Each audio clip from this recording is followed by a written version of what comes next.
the fashion industry in the UK is about £100 billion. It's huge. It's bigger than the car industry and the aeroplane industry put together. Every brand has a model as the face of that brand. That needs to be respected. We have here with us today John Horner, Director of Models One, 2008. That was the year that I got signed to Models One after I left Britain's Next Top Model. This podcast is about innovation, sustainability, really looking to the future of fashion. And the future of modelling looks like technology is going to have a massive impact. We have been trying to understand how we can best protect models in light of this innovation. How did it all begin for you? I was on holiday with a friend and she happened to work at a company called Models One, and they asked me if I could advise them because I have advised businesses generally. It's changed hugely. I mean, it isn't the industry I came into 25 years ago. Today, every single job comes with a digital element. What are the implications of these technologies on models, and why should we be taking it seriously? There's manipulation of imagery, which AI is jolly good at, and there's recreation or creation of imagery, which AI is getting better at, over which we have no control. I saw some quality work the other day of a model, and they were able at the flick of a button to juvenate that to a 14-year-old. Technology is phenomenal. It's very expensive, but it's getting cheaper by the minute. Clients can't just change the body shape or the colour of somebody's skin, which we've seen with Shireen Wu. An image was taken of her and she was absolutely whitewashed. Her race was totally removed. Fast fashion brands who are going to be using these digital versions, it's a tool for them to oversell because now they have a model that doesn't tire, doesn't age. How do we go about this? Like, what are the current complexities? The government is taking it so softly. It isn't a soft issue, it's a hard issue, it's real, it's now. In other countries in the world, the model has more rights than they do in the UK. The most derogatory expression I've heard is that the model is a clothes hanger. That makes me boil inside because... 100% right.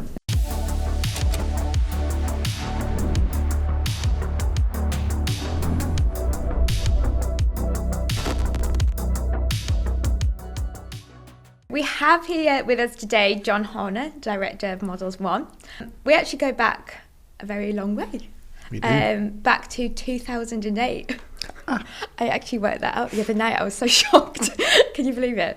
Because that was the year that I got signed to Models One after I left Britain's Next Top Model, the show that Models One were associated with. You also head up the BFMA. I'm going to try and say this, the British Fashion Models Agents Association. BFMA for short. Yeah, much easier. Can you give us a bit of an intro into the BFMA and what you do? Well, the BFMA was born out of what was the Association of Model Agents. And the Association of Model Agents was set up, believe it or not, 50 years ago in April. And its primary function was to look after the interests of models, the welfare of models. And over a period of time, the problem we had is that we didn't have our head above the radar and we were a bit invisible, and we were kind of a business talking to itself and not talking outwards and recognizing some of the bigger issues that face the industry. So we elected to change the name from the Association of Model Agents to the much more complicated British Fashion Model Agents Association. The reason we called it that is because we'd become officially affiliated with the British Fashion Council, hence British Fashion Models. And by being affiliated with the British Fashion Council, who is a recognised body by government, we've managed to get a seat, not quite at the top table, but a higher table than we were at before. And I think we're increasingly now being called upon by various government bodies and various other organisations to deliver the voice of fashion and from a modelling perspective. So I think it's gone well. It's itself, BFMA, is nearly 5 years old.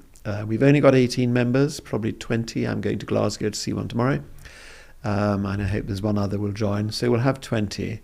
And I would say we probably represent about 50 or 60% of the fashion model sector. And there's a big difference between fashion models and models per se. And there are something like 10,000 models represented by our members, which is a lot. I won't go on too long. About 60% of those models are foreign, 40% are British. So we have a broad base of models with all sorts of interests and complications and issues and so on. So it's there to protect the welfare and look after the welfare of models. That's our fundamental role. And I know you do a lot of work across many of those areas. I mean, visas for one, I know is definitely a challenge.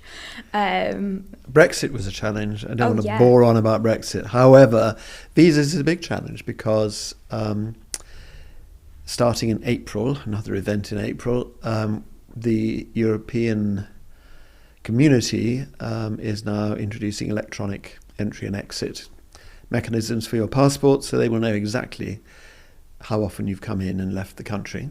And no one is allowed to work or live in Europe for more than 90 days in every 180. So they'll be monitoring models. At the moment, models can get in and out pretty easily.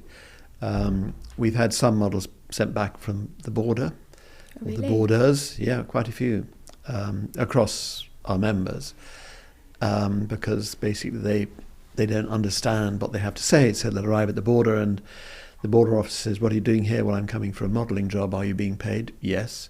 "Goodbye, leave the border." And then some models try to nip in some lesser airports, and they're the worst because you've got border people who've got nothing else to do.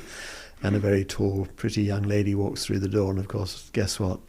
They get sent back. But it's a big problem because, believe it or not, those 27 member states have 27 different visa requirements. And as you well know, a model has to work and gets confirmed within 24, 48 hours of the job. Yes. And if you haven't got a visa for 27 different countries, it makes life very easy. So we have a big, big argument going on with government, trying to get them to reopen the negotiations so we get what's called reciprocity, so that we make it easier for them to work with us and vice versa. It affects the music industry in a big way as well, so we're very much in that. But there are all sorts of endless things. We deal with different government departments in different ways, so we're kept pretty busy. Yeah, I remember those calls. "Jade, you've got to run to the airport right now. You've got a job. Have you got your passport on you?" "No." Yeah. Quickly running back home, quickly run to the airport. And in London, that's not an easy thing to do. And now if you haven't got a visa, not a problem yet, gosh. but it's going to become a problem for sure, unfortunately. Well, we have been working together in the past year on something a bit niche, I would say, but relevant and quite a hot topic, and something that's going to become more prevalent within the industry. And that is the implications of digitising models in the industry. I mean, what this podcast is about: innovation, sustainability, really looking to the future of fashion. And the future of modelling looks like technology is going to have a massive impact. I mean, it already has a massive impact. So through my PhD research, which is exploring sustainability and innovation in fashion, and you as head of the BFMA, we have been trying to understand how we can best protect models in light of this innovation. But I kind of want to just go back basically a little bit to like how you started within the industry, how you came here, within the modelling industry. How did it all begin for you? By mistake. Good mistakes happen. My background is advertising and marketing, and I was in that sector for many, many years. I started my own agency, I sold it. I won't go into my history, but anyway, at a given point I was on holiday with a friend and his wife, and she happened to work at a company called Models One. And they had been told they'd been offered a management buyout by the people who owned the company, who'd started the company, and the company was started 55 years ago. So they weren't quite sure what that meant, and they asked me if I could advise them, because I have advised businesses generally.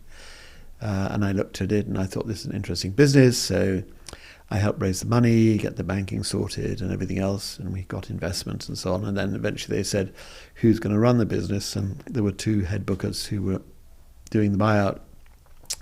And they kind of looked at me and I said, well, okay. So I thought, this is a easy business. I'll turn it and leave in 5 years and do something else. And my father rang me up and he said, what on earth do you think you're doing? Modelling, dear boy. Anyway, I joined the modelling industry, and 25 years later I'm still there, probably the oldest model agent in the world. But I think the great thing about where I sit in the modelling industry. Partly, I don't get hugely involved with the day-to-day running of booking models and so on, hardly at all in reality. I run it as a business. But we are surrounded by young people, and by that I don't particularly mean the models, with all due respect to them, but the staff that we have. In most agencies, a lot of the staff are very young, and they're very fresh, and they're full of ideas. And I think it's a good thing the industry has to say young. The people who sort of are involved in it need to be young, because it's a massively fast evolving industry. You know, in the time I've been involved, I know we're going to go on to talk about that perhaps, it's changed hugely. I mean, it isn't the industry I came into 25 years ago. So I mean, we can definitely talk about that now, because I know that it changed even when I started, you know, e-commerce coming in. And yeah, I mean, when I started, first of all, there's very little data about the industry. Unfortunately, we don't share data amongst ourselves. It's a very secretive industry. And it's very what I call mama and papa. A lot of the model agencies are run by individuals who own their companies, and they've been at it for a very, very long time. And they're a little bit suspicious, I suppose, about sharing information with one another. On occasions, we've had to do it for industry reasons, I suppose. But we had data going way back when I first joined the industry. I looked at the data, and the internet hadn't kind of been invented. And it began to happen. And we used to throw in the internet for free for a job, because nobody knew what it was about. And then gradually we began to learn about it, and we thought, hang on, we're giving all this imagery away without really understanding what's going on. And way back, if I look back maybe 10, 15 years, I would say what I would call web communication in its broadest sense then was about 5% of our total business. Absolutely nothing. Today, in reality, every single job comes with a digital element, and I would say that if you call it digital now, it represents 70% of our business. Huge sea change over the years. And I think the early glamour of modelling, when you had glamour shoots and models and teams would go to Africa and film with elephants and giraffes and do wonderful things, and you had iconic photographers as well as models in the time. A lot of those days are gone, and digitization has kind of spoiled the fun of it. I suppose if anything's changed, it's the absolute glamour of what modelling used to be about in the years and years and years ago. You know, you had catwalk models, and the clothes were designed around the model that did the catwalk. Whereas today, the clothes are there, and the models arrive, and they're kind of pinned behind the scenes. Yeah. Which is a great thing, because that may have an impact on digital catwalk, I think. I hope. It's interesting. I feel like it's a bit of a two-sided kind of argument, really, because that change allowed people like me, I think, to kind of come into the industry a bit more, I guess, a girl next door. Like, I could work for e-commerce. I wasn't very tall. I'm actually quite short for a model, so I would never have been able to go in the catwalk.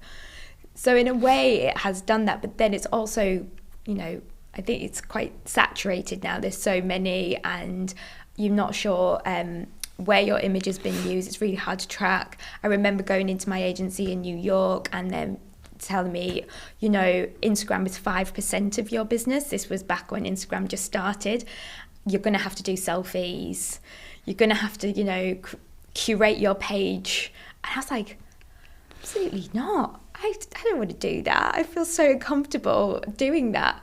And now, had I, maybe, you know, probably would have led to more jobs and stuff like that. It's really... Well, yes, no, it's interesting. I mean, you use the word curate. I think there are two things about that. One is that models are used to being the other side of the camera. So to be on your own side of the camera is very difficult. And I think you must become much more self-conscious when you're photographing yourself than when somebody else is photographing and lighting you and so on.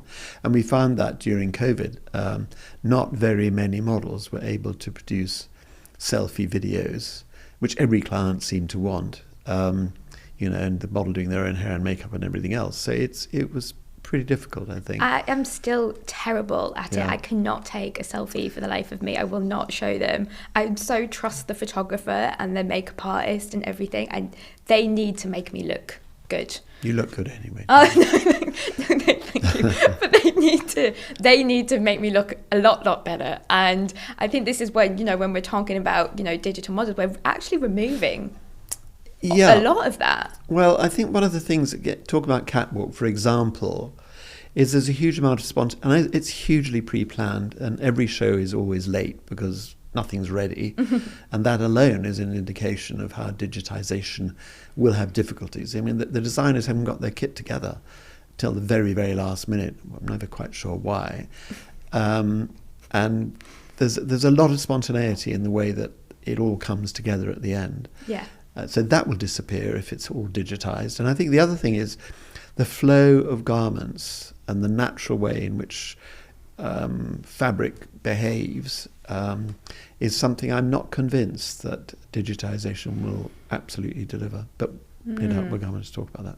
Yeah, well, I mean, I'm kind of going to give some context. I think it's important just to understand why we came together on this. So as I was saying, my PhD is looking at the digital transformation of fashion and how technology plays a vital role, particularly with sustainable development in mind. And I didn't want to just focus on how it impacts industry, but obviously how it impacts people. We're talking about models today. And actually I was experimenting. This was about 4 years ago. I had the chance to experiment with lots of different emerging technologies, such as digital scanning, which is when photogrammetry, volumetric, where it creates a photorealistic version of you, a 3D version of you. Motion capture, CGI, which can create avatars, some cloth simulation, actually, which, yes, I agree, is still needs a lot of work. So I had all these digital versions of myself. The one that worried me the most was the kind of photorealistic, because you could tell it was me. But what really struck me when I was experimenting with this, and maybe it was because of my modelling background and I understand how important image is, I was really worried and really concerned. I wasn't sure if I even owned these digital versions of me, and I felt they kind of was an extra level up of having a 2D image. It had so much data, personal data, valuable data to me, entrenched within it, and I thought, surely I need to have more ownership of this digital version. And it actually kind of turns out that, we were right to be concerned, because there was models already been scanned by actual clients for e-commerce purposes. So basically been scanned, the model doesn't have to turn up on set, they just have to use her digital version. I guess it could present some opportunities, which we'll discuss, but also a lot of ethical challenges and risks. And then we can even go on to AI, which, opens up a Pandora's box. But I mean, from your standpoint as, somebody who's there to protect models, and you can see the industry changing so much, what are the implications of these technologies or models, and why should we be taking it seriously now at the very, very beginning of this? I think one of the lessons is, as I said earlier on, that we kind of ignored the internet and the web in the early days, and we had no idea the direction in which it was going to travel. And I think the same is now true for AI, which is we really don't know the direction in which it's going to travel. Mm-hmm. It's here, and I saw some quality work the other day. Some Polish people had generated static images, I have to say, of what would be very detailed facial close-up, should I say, of a model. And they were able, at the flick of a button, to juvenate that to a 14-year-old and down to a 10-year-old. And it was quite extraordinary. I mean, this technology is phenomenal. It's very expensive, but it's getting cheaper by the minute, and it's getting better in terms of quality by the minute. So it's not going away. Mm-hmm. How quickly clients are going to adopt it, I'm not absolutely sure, but we've got editorial adopting it already. We've had AI-generated imagery on the front of Vogue. We've got photographers like Nick Knight, who's loving it and doing fantastic things with AI. Mm. I can understand all of that. But when it comes to the commercial use of AI, that's when we have to be concerned. I don't think we should fool ourselves for 1 minute that it's going to go away. It's not. And I think from where I sit, I think that it will work alongside the acting role of a model. So I'm hoping that what will happen is that models will continue to be used in the way that they've always been used for e-commerce in particular, because I think that's where AI will have an advantage for clients. But I think that, if you like, the lead will be a model, and then theoretically that model's imagery will have been captured in a manner that the client will have to get permission to replicate and will have to pay for the replication of it. So there should become, if you like, a scale of fees, because if the client isn't having to do photography again, theoretically why should they pay again for the photography bit? But then the model should be rewarded because they're using the model again. So I think there needs to be a scale of fees established. We're not allowed to fix prices, we're not allowed to do that, but we can talk about the principles. And I think the principle of, if you like, a day rate, which is the basis upon which a model is normally paid, is then you get what in advertising or in TV commercials, you get like repeat fees. So if the image is used again, a repeat fee has to be paid, and that is negotiated on the basis of the day rate. Sometimes it may even be more, sometimes it may be less. But what you don't want to have is for the model to have her imagery or his imagery left in a box for the client to pick up and use anytime they choose, because that's fundamentally, if you like, it's simple, it's not fair, it's not right, it will destroy models' livelihoods and so on. So we have to be, as much as we can, quite strong with clients to make sure that the usage rights of AI imagery, if it's generated from a model, obviously, has to be controlled, and we have to do the best that we can to do that.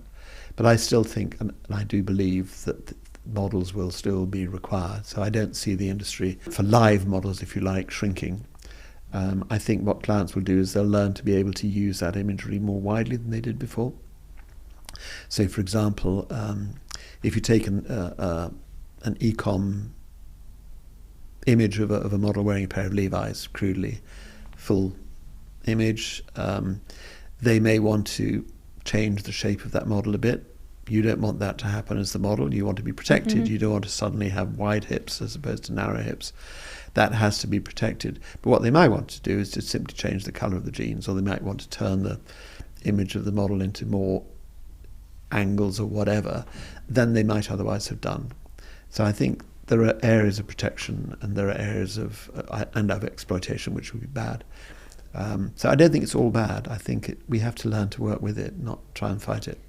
Yeah, exactly. And I think just like kind of setting boundaries so that clients can't just change the body shape or the colour of somebody's skin, which we've seen with Shireen Rue, or even, wearing something that they don't feel comfortable wearing or not wearing, if they're removing items of clothing. So it's just kind of making sure that, I guess, clients don't see that image as something that they can just play around with. No. Yeah. And also, we have to think about, I guess, the consumer who's looking at that image as well. There's a responsibility there. We're having a bit of a backlash, I'm pleased to say, which we've seen where consumers have seen imagery fake alongside real, and they're not happy about that. And there was a Levi's created a AI image of a model of colour, and they said they didn't have to use the model. Point is that the world at large then screamed back and said, "Excuse me, so you're now going to not have to use a model of colour just because you can create one? That's disgraceful." So it kicked back in Levi's face pretty badly. Yeah. So the consumer is not 100% happy about it at the moment. And at the moment there is legislation where cosmetics brands have to say these eyelashes have been extended artificially and stuff like that. And I'm hoping that that will become a necessity around AI-generated imagery. But it can't be microtype. It's got to be big enough that people can see it. And I have a feeling, and it's no more than that consumers won't be feeling great about buying clothing off or anything off an AI-generated thing, because that's all it'll be. If it's completely indistinguishable from the real thing, then of course they'll never know. Yeah. That's another thing. But I do think there should be legislation. that's a whole other discussion, is legislation. They absolutely should. I mean, you know, even with photoshopping, there was a whole backlash on photoshopping. Yeah. I remember going on a shoot once, and it was for the Body Shop, and it was the first time they'd never used, one of the first time they didn't want to use photoshopping. They use extreme lighting, but at least they didn't, you know, manipulate the image after. And like you said, all these commercials now that are out, it all says that they've been enhanced in some way. So why doesn't it apply to something as extreme as this, really?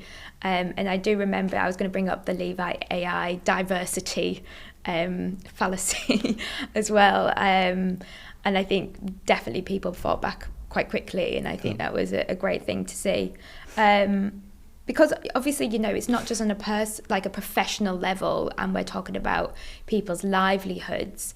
It's also on a personal level as well. It can have a massive impact to the model. I know that Shireen Wu, I listened to her talk, but basically she was on a catwalk, and then after the catwalk an image was taken of her, and she was absolutely whitewashed. She was like, just her race was totally removed. It was really damaging to her on many levels, I think, and also the fact that she felt like no one was listening was even worse. So I think everyone has to be held accountable when they need to be, and this is exactly one of those reasons. AI can be a tool for good, but also let's not use it. So I guess the complexities of, do you know what? When we talk about usage, I'm going to talk about that a little bit, because I think it's quite important for people who don't know what usage means for a model.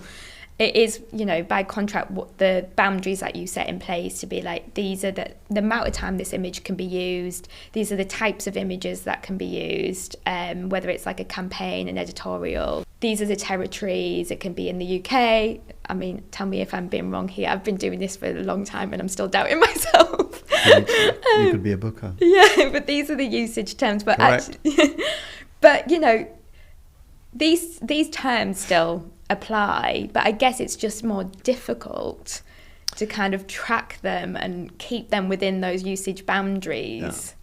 They apply less and less, unfortunately. Right. If you go back to television advertising, you got what were called repeat fees. So every time the commercial was repeated against a set number of audiences, i.e. numbers of people able to watch it, so the model got repeat fees. And some models got huge repeat fees for very long periods of time, like Tia Maria's advertising, which ran for about 15 years. Very, very happy model. Repeat fees are pretty well gone in the television market. People do buyouts. They buy for the whole job. And sometimes they look at 2 years usage, which is unbelievable. 2 years worldwide, which is even more unbelievable. Because a lot can happen in 2 years to a model. Their career trajectory might go up, up, up, up. And what they don't want to have is old images of themselves doing e-commerce at a time when their career is developing in an iconic and different direction. So I think that's a significant factor. The problem with usage, however, in the context of digital and in the context of the web, if you like, we used to negotiate with ASOS regional digitality. Good word, isn't it? Wow. And when they were UK only. And we helped them get off the ground. We cut our prices. Lots of models took lower rates to help the company get off the ground. But they got bigger and bigger and bigger. And we tracked their usage. And when you read their annual report, they boasted that their reach was global. And suddenly there was this little English brand which was reaching the world and selling to the world. So models' imagery was being exploited worldwide by that brand in particular markets, not every single country in the world, but I mean, for example, America, well, that's a pretty huge platform. And that's just kind of not fair. The model wasn't being paid any more for his or her imagery selling brands commercially in all sorts of markets, even that the model may not have wanted to be in. You know, you might have been selling product in Russia for all you know. Well, I worked at ASOS, so now I know. Yeah. Images are there, or it might be in China. Who knows? You may not want it to be there. So it's a worry, because I think there's less and less control over where imagery can be used. But I think going back to what I said earlier, which is extra usage, not in terms of geography or in terms of different media in which the imagery is shown, but extra usage in terms of the frequency of use, is something that we should be working towards. And we are actually working towards that at the moment. Yeah, I mean, I think, brands like, fast fashion brands who are going to be using these digital versions, almost it's a tool for them to oversell, because now they have a model that doesn't tire, doesn't age. Well, if you're Naomi Campbell, for example, you can create a digital image of yourself, which can be moving, walking, talking, and she need never work again. Yeah. Because it's just her digital imagery. She doesn't have to turn up. Maybe the value for her digital image will probably still remain the same, but for a lot of us, the working models, I am sure it's to cut costs. Of course it is. It's absolutely about cost. The whole thing is about cost. It's not about enhancement or improvement. It's about cost. Having said which, I do think it will allow certain brands to be more flexible in the way in which they portray their clothes. And I think there's nothing wrong with that. I think that's okay, and I accept that. But I agree with you. I think, there have to be constraints put on it. It cannot just sit there. Imagery cannot just sit there forever. It's wrong for both personal and professional reasons. I feel like I'm going to touch upon this because I think this is a one that's kind of this particular aspect of this has caused most controversy and maybe kind of like, a two-sided argument to this, because, when a model is photographed, whether people know it or not, models actually don't own that image, right? It's the photographer that owns the image of the model, and we're aware of that. But, with these kind of creations of these 3D versions and all the personal data that comes with it, the biometric data. So when I said, it's like your measurements, or you can even take out how you move. I know with mocap, you could move like Naomi Campbell if you wanted and put into a different avatar. So there's a lot of you can kind of break down the data and almost each part has value. But anyway, the ownership of all of that together, I guess, and I've spoken to some and they agree that, the model should probably own that version of herself. But they're not going to be able to afford, obviously, a working model is not going to be able to afford to have themselves scanned and retain ownership and store that kind of image safely. So how do we go about this? What are the current complexities? Can you see it actually happening down the line that a model owns their data? Well, it's interesting. I was talking yesterday at an event with a member of Parliament, a potential minister of a member of Parliament, about ownership of imagery and the like. And he'd been involved in the art world, where now artists' work, if it is resold, a proportion of that resale price goes to the artist. So it's arguable that if an image of a model is resold, then a proportion of the value of that should go back to the model. And for example, Getty Images could sue a model if a model is using an image of herself in a piece of art, if they've got the imagery from Getty Images, if Getty Images bought that rights. Even though it's her in that image. Even it's her in that image. And we've seen that happen, not with Getty as it happens, but it has happened. And that's kind of fundamentally wrong. I mean, the model should own part of the image that the photographer has taken, in my judgment. And in other countries in the world, the model has more rights than they do in the UK. Interesting. I mean, France, for example, you have much more safeguards about photography and the like. Right. But all of that said, yes, photography at the end of the day owns the rights, unless they've sold those rights to, often as not, an editorial company or a magazine will often buy the rights for photography, not paying much, I dare say.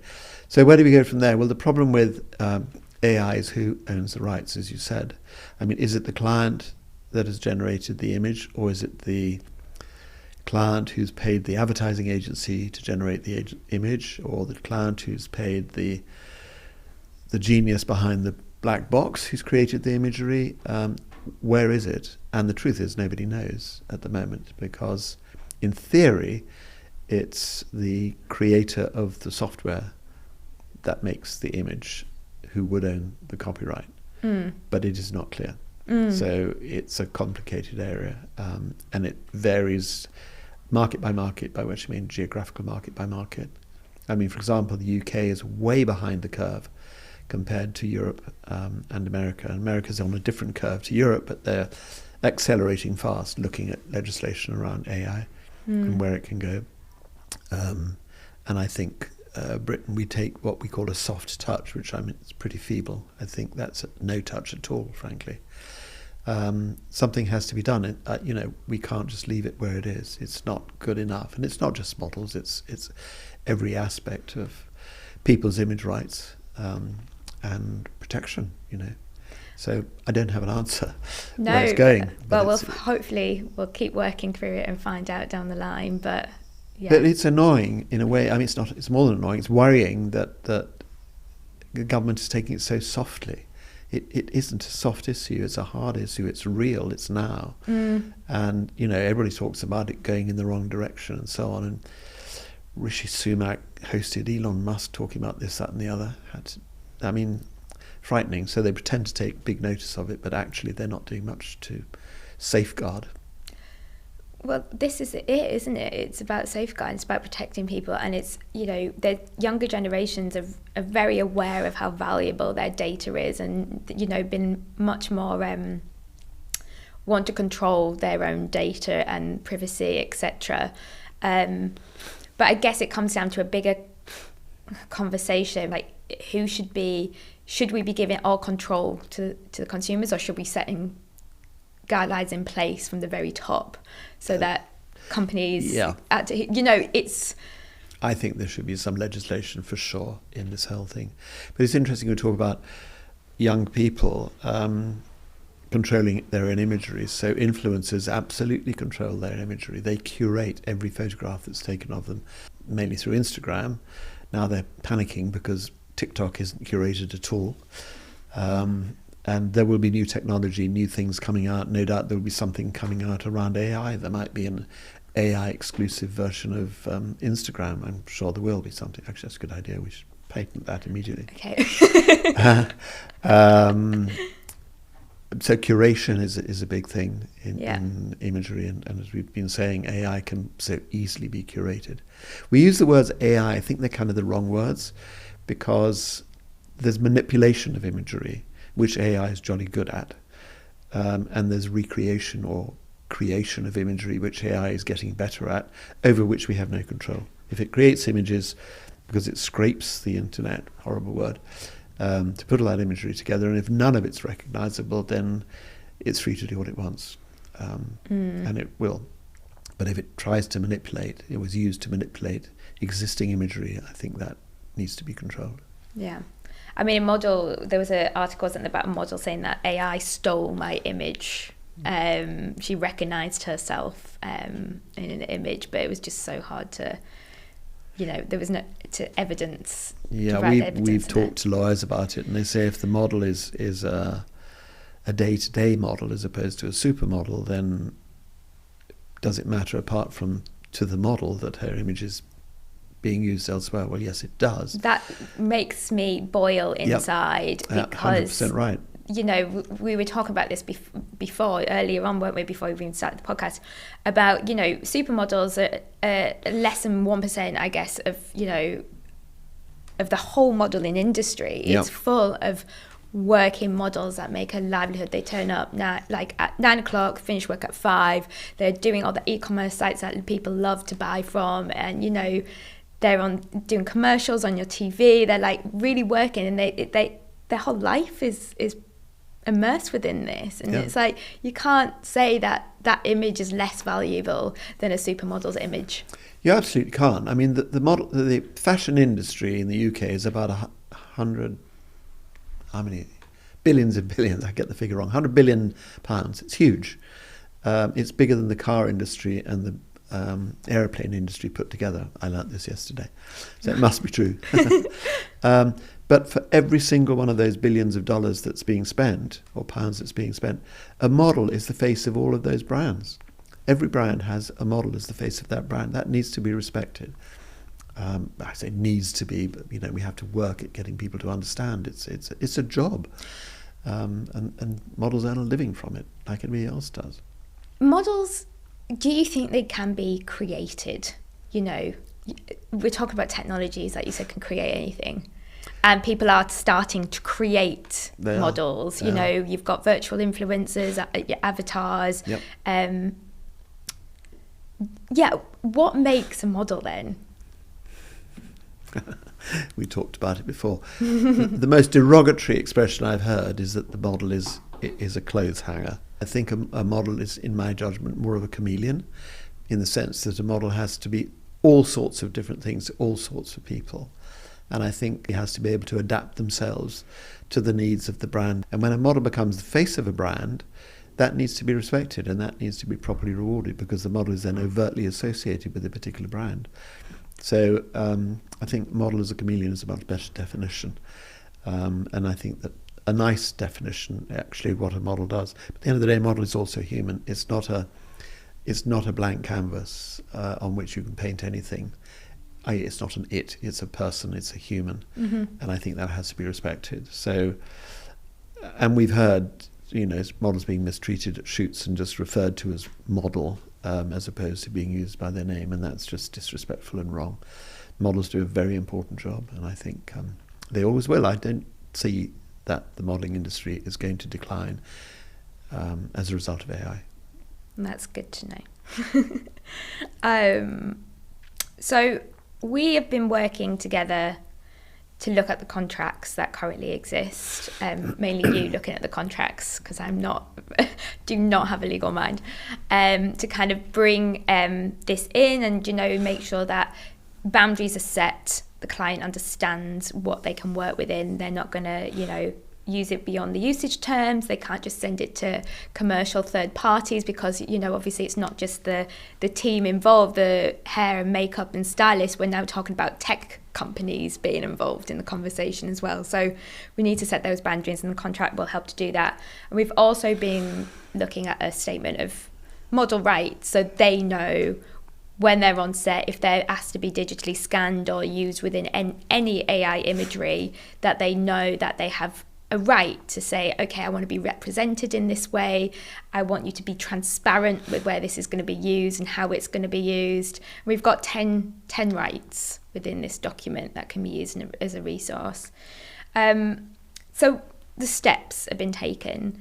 But how do you think we can kind of best move forward and prepare in light of these emerging technologies kind of coming into the industry and being adopted more frequently? Well, going back to the 10 steps, I think the first thing we need to do is to persuade models they've got to read what they're sent. Yeah, very good. They never open emails. I am trying. It's very hard. They need to understand, because a lot of models never come into the agency. They be given jobs and they don't even have to come to the agency to go to the job. So it's very important that they actually understand they have rights in this whole arena.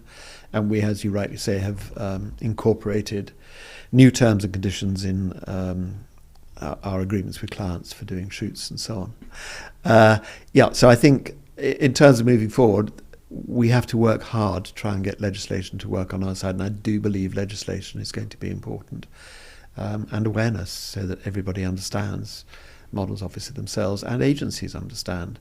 You know, all the bookers have to understand every time they should ask the question or suggest there will be no AI on this shoot, or there will be no AI after the shoot, or whatever it is. You can't say there'll be no retouching, because AI is a bit like retouching. That kind of happens. I think you just have to make people aware and work harder and harder towards legislation that is protective legislation. Yeah, I mean, I definitely think that from a personal point of view, being a model and starting out in this industry and being very bewildered and shy and not knowing I can actually say no to things. That's important. I think it's very important. Young people, they're getting bossier. Young people, they have a bigger voice than they used to have. Women have a bigger voice, by which I include the majority of models who make it a longer term career. Boys tend not to, but girls absolutely do. And I think they've understood they have a voice, and we're doing things on other levels at the BFMA to make sure models have a voice against abuse. And hopefully they will learn that they can speak up. It's very difficult. You're on a set with a bit of a bullying photographer and a very strong designer or whatever, and for you to say, excuse me, that's not right, is very, very difficult. But I also work with Creative UK that represents freelancers across the whole country. It's the biggest freelance organisation, a very powerful organisation. And we've introduced a whole programme of activity about freelance individuals being able to just say no. And that's what it's about. Say no. No. Stop. No. Yeah. Say no. Call your agent. They have to be able to do it. Yeah. Exactly. So teach them to say no. Well, I'm glad that people are starting to say no, because I have heard that, models have turned up on set. There's been like a scanner. They've asked them to strip down to their underwear, step into this scanner to be scanned, and they've just done it, because they don't know anything otherwise, and that's what they think they've been booked for. So they haven't questioned it. Yeah. But, if anything that doesn't seem right or they feel uncomfortable about, they definitely need to say no, pick up the phone, or get your agency to say no for you, which I often used to do through Models One. But I guess I'm just going to wrap everything up and just, that kind of speculative question that we want to end with was, where do you think the industry will be? And I'm going to say 20 years, because I think things are moving so rapidly. Where do you think it's going to be in 20 years? How many years? 20. Well, as I told you before, 20 years ago, there wasn't an internet. There certainly wasn't AI. Crazy. It's very difficult. Where will it be in 20 years? It'll still be there. Yeah. Of that I'm absolutely certain, because fashion will still be there, design will still be there. People will always want to buy new clothes and so on. There's a whole issue of sustainability which will have a huge impact on the fashion industry, which is one of the least sustainable industries in the world. Yeah. And one of the most damaging to the environment in all sorts of different ways. I think it'll get to pull itself together, but the models who represent the brands will continue to be there. So I'm actually very positive in my outlook for our industry, the modelling industry. For the future. It will change, and I think we have to evolve. We're a bit stubborn as an industry, saying it'll never happen. It's kind of grow up. It's going to happen, and stop pretending it's not. Things will change. Who'd have known TikTok would have been just around the corner, and Instagram thought it had got it for life. Then suddenly here comes TikTok. There'll be another TikTok. I don't know what it'll be. And people will adopt it. And there will be a role for models at various different levels of different medium that are being created, which we can't even think about. So I'm as convinced as I can be that even though I won't be here in 20 years' time... Don't say that, John. You'll be here forever. You'll be an avatar. Yeah, I could be an avatar. We can scan you and you can live forever. I must get that done, yeah.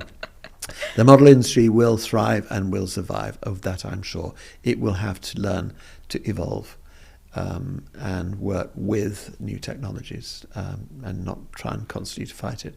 But the models need to be protected, and that will never change. That has to be done. They're people. They need protection. Well, thank you for you and the BFMA and the agencies that are a part of that, to be taking this seriously, because we need to. The modern industry is a really amazing case study, I think, for the wider implications that it could potentially have. But there was a really nice quote that I love, because it really touches upon what you said, and it was in a book called Age of Earthquakes. You need to read it. And it said, truth is, human behaviour never changes. Yeah. Only technology does. Yeah, it's very true. So I think we can wrap it up on that. It's a wrap. Thank you. Thank you very much. Thanks, John.